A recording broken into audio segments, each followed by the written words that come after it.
전세로 공급되는 물량이 아마 없기 때문에 매물 어떻게 보면 풍기에 따른 어떤 그런 시장 불안, 상급지 갈아타기하고 강남 진입, 한강벨트 진입은 좀 조심을 하셔야 될 것 같고, 재건축 재개발보다는 가성비 높은 한 15년 정도 된 주택이 더 낫다고 봐요.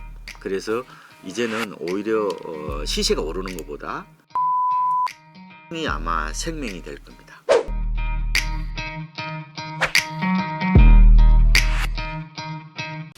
최근 전월세 시장이 심상치 않은데요. 네. 뭐 전세 줄고 월세가 늘었다 이런 분석도 많은데 올해 임대차 시장 어떻게 전망하실까요? 대체적으로 올해 임대차 시장을 불안하게 보죠. 음. 건설산업연구원이 이제 우리나라에서 이제 권위 있는 전망기관인데 올해 전국적으로 봤을 때 매매 가격은 0.8%, 전세는 4% 정도 오를 거로 예상을 해요. 근데 이제 그거는 또 이게 전망이라는 건 잘 안 맞아요. 전망은 제가 보면 적중 확률이 50%도 안 되는 것 같아요. 잘 안 맞습니다, 그게. 너무 거기다가 뭐 가중치를 둘 필요 없다. 그렇게 될 수도 있겠구나. 이 정도로 보는 게 맞지 않다고. 확률적으로 보셔야 된다는 거예요. 자, 그러면 왜 그러면 전세가 그러면 매매보다 올해 더 불안할 거로 보느냐? 일단 입주 물량이 줄어요. 입주 물량이 절벽이에요. 그 다음에 두 번째로는 이 임대차 입법이 지금 2020년 7월부터 시행이 됐죠. 그러면서 이제 세입자들이 이제 계약형 청구권을 행사하는 거예요. 2년 전보다 서울 아파트 전세 가격이 한 10% 정도 올랐어요. 그러면 세입자 어떻게 하겠어요? 아니 이거 5% 올려주고 더 산다고 하겠죠. 그러면은 개인은 합리적인 선택인데 시장 전체를 보면 뭐예요? 결국은 유통되는 매물이 준다는 거잖아요. 전세로 공급되는 물량이 아마 없기 때문에 매물이 없음 말하면은 매물 어떻게 보면 풍기 혹은 희소성에 따른 어떤 그런 시장 불안, 그걸 이제 무게 중심을 두고 보는 거죠. 자, 그런데 저는 이렇게 봅니다. 전세 시장은 기본적으로 매매 시장에 종속돼 있는 개념이에요. 매매가 안 오르면요, 전세도 크게 오를 수 없어요. 그래서 작년을 보면은 지금 매매 오른 거하고 전세 오른 걸 보면요, 매매가 만약에 10% 올랐으면 전세는 3%밖에 안 올랐어요. 그 전세가 비율이 지금 어때요? 서울이 51%뚝 떨어졌단 말이에요, 지금. 그런데 지금 전세난과 월세화의 현상의 그 본질적인 뿌리가 어디냐면은 바로 매매 가격 급등에서부터 시작되는 겁니다. 그렇잖아요? 매매가 너무 많이 올라. 그럼 뭐예요? 전세도 따라 붙으려고 그럴 거 아니에요. 그죠? 그러면은 전세도 올라요. 매매부터 못 올랐을 뿐이지. 그러면 내가 전세로 가려다 보니까 내가 지금 빌려 살고 있어. 그럼 아파트로 그럼 가고 싶어. 빌렸는데 더 이상 이게 깡통 전세 두려움 때문에 사기 때문에 내 겁이 나서 무조건 엑시트를 한단 말이에요. 그죠? 이 대이동을 하고 있잖아, 아파트 시장으로. 그러면은 보증금이 모자라요. 그럼 어떻게 해요? 보증금 모자라면. 그러면 보증금 줄이고 월세로 가는 거 아니에요. 그러면은 당연히 그 월세가 가속화되는 구조란 말이에요. 이렇게 보시면 돼요. 연결 구조가 매매 가격이 급등하고 그다음에 전세 가격이 등달아 오르고 그러면 돈이 안 되니까 결국은 이게 월세로 가는 구조죠. 근데 막 매매 가격이 안 오른다면 그래도 그동안에 오른 여지는 있겠죠. 그렇긴 하지만 대부분이 보면은 이게 그래프를 그려 보면은 이게 매매 가격보다 변동성은 크지 않지만 대체적으로 이 거래량하고 맞물려 있잖아요. 내 집이 팔려야 뭐 이사를 갈 거 아니에요, 결국은. 그래서 이게 다 같이 이걸 동조화 현상이라고 그래요. 그래서 아마 올해 제 생각에는 뭐 전세 가격은 좀 오를 거로 보는 거, 이사 가는 사람 특히 10% 올랐기 때문에 당연히 뭐 어쨌든 좀 준비를 해야 될 것 같은데, 다만 지금이 이 매매 가격이 굉장히 유동적이란 말이에요, 지금은. 그래서 매매 가격이 크게 오르지 않는다면은 전세도 현실적으로 크게 오르기 좀 어려운 어떤 그런 구조다. 이런 말씀을 좀 드리고 싶습니다. 무주택자라면 집을 사야 할 시점을 좀 어떤 기준으로 정하고 수도권 지방 각각 눈여겨볼 지역이나 뭐 조건이 있을까요? 지금은 말씀드린 것처럼 상급지 갈아타기하고 강남 진입, 한강벨트 진입은 진짜 잘하셔야 돼요. 그래서 그 부분은 좀 조심을 하셔야 될 것 같고, 이거를 두 개를 동시에 보셔야 돼. 그러니까 타이밍을 전혀 무시하면 안 돼요. 아니면 폭풍 오는데 왜 밖에서 일하고 있어요? 빨리 지하철에 숨어야지. 어느 정도 지금 정책 변수가 이 태풍의 눈이란 말이에요, 그죠? 이거는 당연히 신경 써야 된다고 그랬잖아요, 그죠? 근데 그거 하나 하고 나머지는 뭘 보냐면은 바로 매물의 가격 경쟁력을 보셔야 된다고. 그래서 제가 2023년 이럴 때부터 타이밍을 재점하십시오. 이 집값이 싸잖아요. 지금 고점 대비 20% 30% 떨어져 있는데 그걸 왜 타이밍을 재요? 불황기 때 집을 사셔야 되죠. 그래서 타이밍 재지 말라. 타이밍은 게으른 사람이 재는 거다. 부지런한 사람은 기본적으로 있잖아요. 아 하고 이게 좀 뭐고 입을 벌리고 감나무 밑에 있으면 이게 뭐 감이 떨어져요? 오히려 내가 온 동네 감나무 밑을 다 뒤져야 되죠. 그중에 상한 게 있는지 먹을 게 있는지 봐야 될 거잖아요. 그래서 제가 진짜 내 집 장만을 하려고 그러면은 논문 쓰는 것과는 다른 마인드를 가지셔야 된다는 거예요. 바로 현장에서 답을 찾아야 된다는 말씀을 자꾸 드리고 싶어요. 그래서 제 생각에는 어쨌든 이게 대장주를 이렇게 지금 어떻게 보면 흔드는 거잖아요. 그러면 나머지는 조금 영향을 덜 받더라도 이게 다 연쇄적으로 영향을 주는 구조이기 때문에 그게 어떻게 전개될지는 현재로는 뭐 대충이야 그냥 이게 뭐 가늠해 볼 수는 있지만 그게 현실이 될지 아무도 몰라요. 그래서 제가 드리고 싶은 말씀은 가장 잘하는 거는 시세보다 많이 싸게 사는 거예요. 그 다리품을 팔아서. 그래서 제가 가격 경쟁력 말씀을 드리는 거예요. 일반 개인이 미래를 예측할 수 없어요. 전문가들도 뭐 거의 다 틀리는데 그러면 내가 미래의 불확실성을 해지할 수 있는 가장 좋은 방법은 시세보다 싸게 사는 거예요. 시세보다 싸게 사면 마음이 편합니다. 그래서 제가 매물의 가격 경쟁력을 보고 말씀하십시오. 그러면 내가 할 수 있는 방안은 최근에 거래되는 걸 보고 그거보다 뭐 가령 뭐 한 5% 내지 뭐 아니면 10% 정도 아니면은 그거는 이제 최근에 주로 인기 있는 이른바 조정 대상 지역 중에서 강남, 서초, 송파, 용산, 그다음에 광진 뭐 이런 데 있잖아요. 뭐 동작, 영등포, 그다음에 과천, 분당 이런 데들은 이게 정고점을 다 돌파해 버렸기 때문에 최근에 거래 가격보다 어느 정도 싼지를 보고 판단하시면 돼요. 그죠? 그런데 나머지 지역은 아직 고점을 회복을 못했어요. 지금 뭐 외곽 지역은 고점 대비 마이너스 28% 30%도 많아요. 시세 자체가. 그거는 그냥 조금 싼 거 뭐 그냥 필요하니까 그냥 사셔도 저는 나쁘지 않다 이렇게 보는 거죠. 그래서 중요한 거는 시세, 통계 시세가 아니라 바로 이 매물의 어떤 그런 가격대 이런 측면에서 생각을 좀 바꾸시는 게 저는 좋지 않을까. 싸게 사라. 무조건 싸게 사라. 그리고 또 싸게 사라가 우리가 할 수 있는 일반인의 최고의 저는 재테크 방법이 아닌가 이렇게 보고 있습니다. 그럼 1주택자는 갈아타기보다 현상 유지가 좀 더 합리적일까요? 어떨까요? 그 의사결정을 쉽게 할 수 있을 것 같아요. 애 키워야 되는데 그렇죠.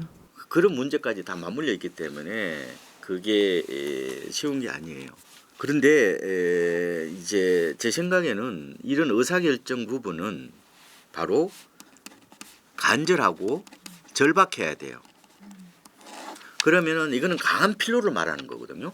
그러면 내가 집을 비싸게 사더라도 내가 워낙 강한 어떻게 보면 필요를 갖고 내가 어떻게 보면은 이 불확실성에 내가 대응을 했기 때문에 내 자신을 용서할 수 있어요.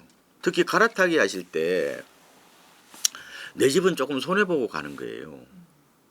그래서 내 집은 비싸게 팔고 저거는 싸게 산다. 사고. 그건 도둑놈 심보예요. 기본적으로 옮길 때는 손해보는 거예요. 왜? 내가 가고 싶은 집이 지금보다 훨씬 좋은 거잖아요.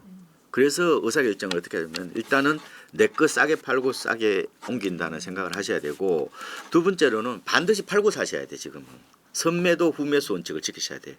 지금 만약에 선뜻 사놓고 있잖아요. 저거 3년 안에 못 팔면은 완전히 그렇게 상태로 몰릴 수 있어요. 그래서 집은 인생에서 가장 큰 쇼핑이기 때문에 안전하게 가는 게 필요할 것 같고 근데 집을 팔았어. 근데 중개업소 가니까 집주인이 안 판대. 그러면 갑자기 멘붕이 오거든요. 그럼 화를 내요. 왜 화를 내요? 그거는 인간적으로 자기의 어떤 이기적인 것 때문에 팔겠다고 뭐 서약 쓴 것도 아니고 말이라는 건 바뀔 수 있잖아요. 그래서 이제 그 자기 거래할 때는 자기의 분노나 감정을 집어넣으면 안 돼요. 어떻게 해야 되냐? 그럴 때는 후보 매물을 한 개 내지 2개 갖고 있어야 된다고. 아시겠죠? 그렇게 해야 이게 어떻게 보면은 자연스러운 이게 그 옮겨타기가 된다. 이런 말씀을 드리고, 그런데 이것저것 내 자신이 없다. 아이고 지금은 겁이 나서 못 옮길걸요. 그러면 그냥 전세 놓고 전세 사세요. 그것도 이제 좋은 방법이다. 이런 말씀을 드립니다. 재건축 재개발 지역은 공사비와 분담금 부담이 좀 커지고 있는데 지금 시장에서 거주자들이 조금 할 수 있는 합리적인 대응 전략은 어떤 게 있을까요? 올해 재개발은 그나마 활발하게 진행되는 것 같아요. 재개발은 허가를 안 받아도 되잖아요. 나중에 아파트로 바뀔 뿐이지 지금은 토지나 뭐 비아파트 쪽이니까 많이 투자를 하시는 것 같아요. 그런데 이제 가격이 많이 올랐기 때문에 어쨌든 수익성 분석이라든지 뭐 이런 걸 철저하게 하셔야 되고, 이게 잘못하면 뭐 아니면 도거든요. 이게 재개발해가지고 물린 사람들 많아요. 생각보다 말을 안 해서 그렇지. 근데 저 같은 좀 보수저항적인 사람들은 오히려 재건축 대상이 나을 것 같은데요. 내가 가서 살 수 있잖아요. 네. 약간 내가 그 시장에서 나름대로 내가 분석을 잘한다 그러면 재개발 쪽으로 가시는 것도 나쁘지 않은 것 같고, 그렇지 않으면은 그냥 일반인이라면 저는 재건축도 좋을 것 같은데, 문제는 재건축이 안 될 거란 말이에요. 이게 재건축 초과의 환수제 저게 문제인데 그런 것도 괜찮아요. 지금 제초안 규정을 보면은 10년을 보유하면은 이 재건축 부담금을 80% 깎아주거든요. 그러면은 뭐 어떻게 보면 좀 영향이 좀 덜하잖아요.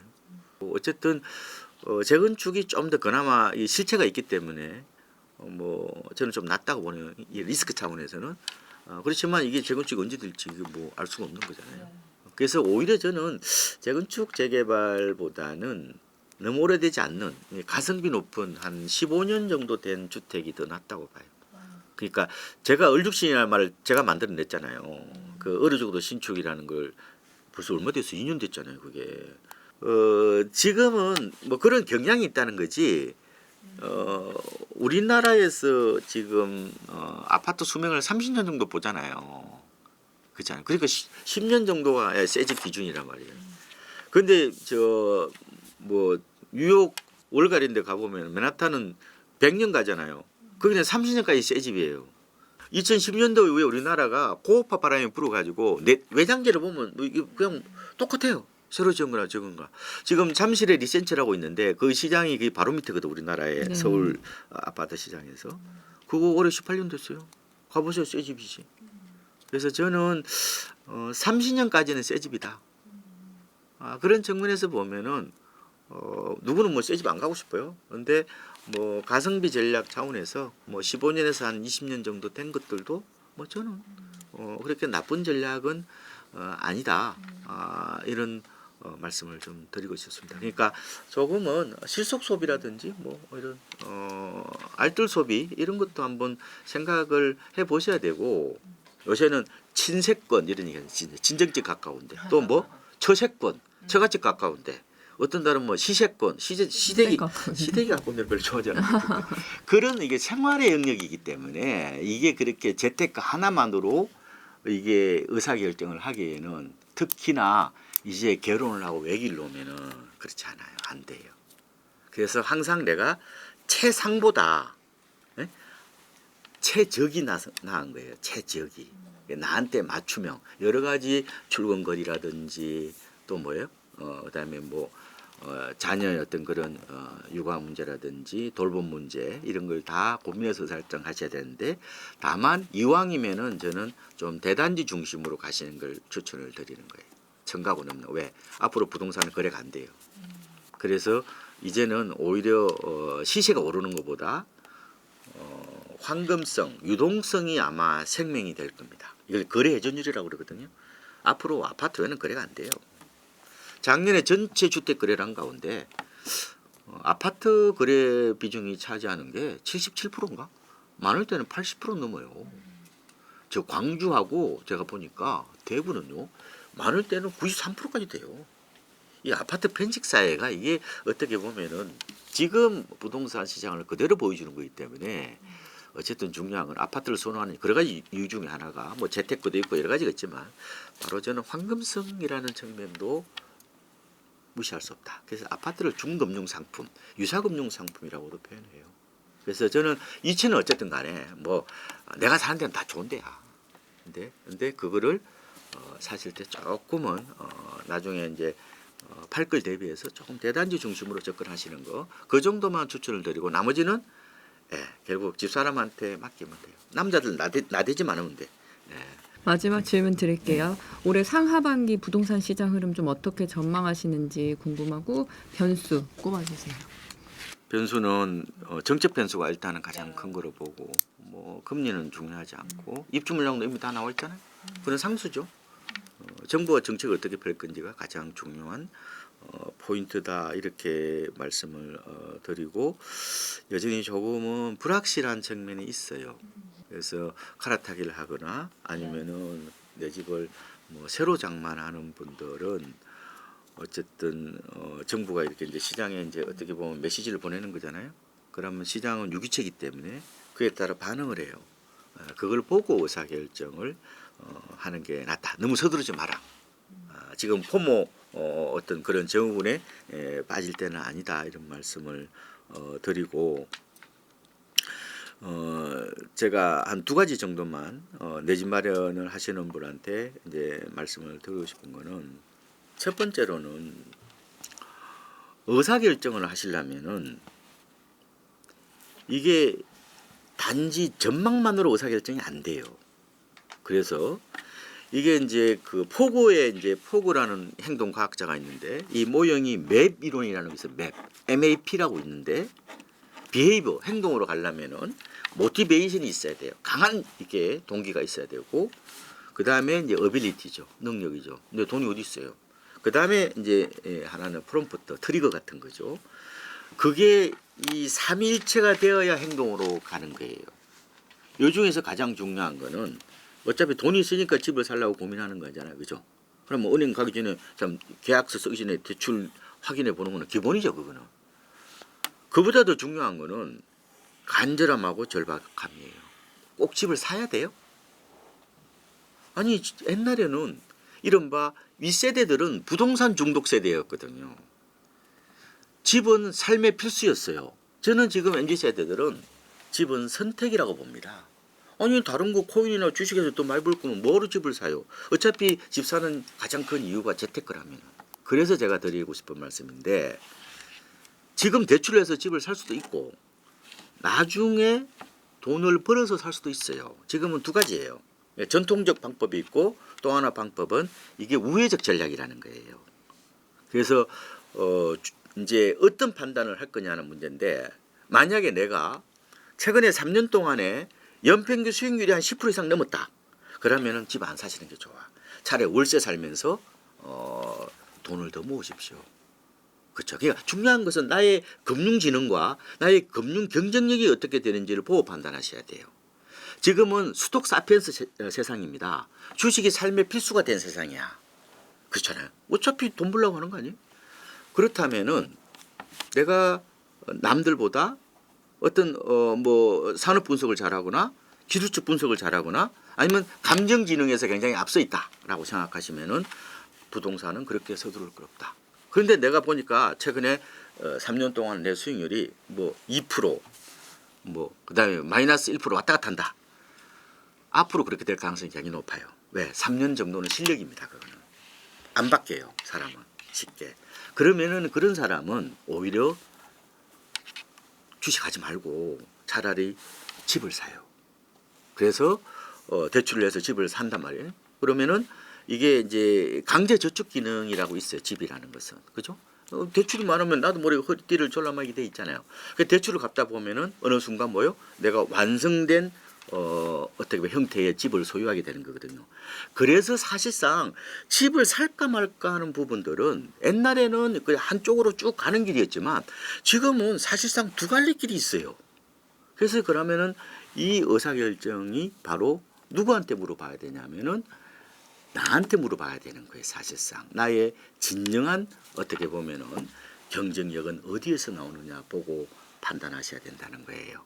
어느 누구도 요새 집사라고 떠미는 전문가들이 없어요. 그죠? 그런 말씀. 하나 더 드리고 싶은 말씀은 부동산을 바라볼 때는 너무 담론에 빠지시면 안 돼. 유튜브 보시면 안 돼.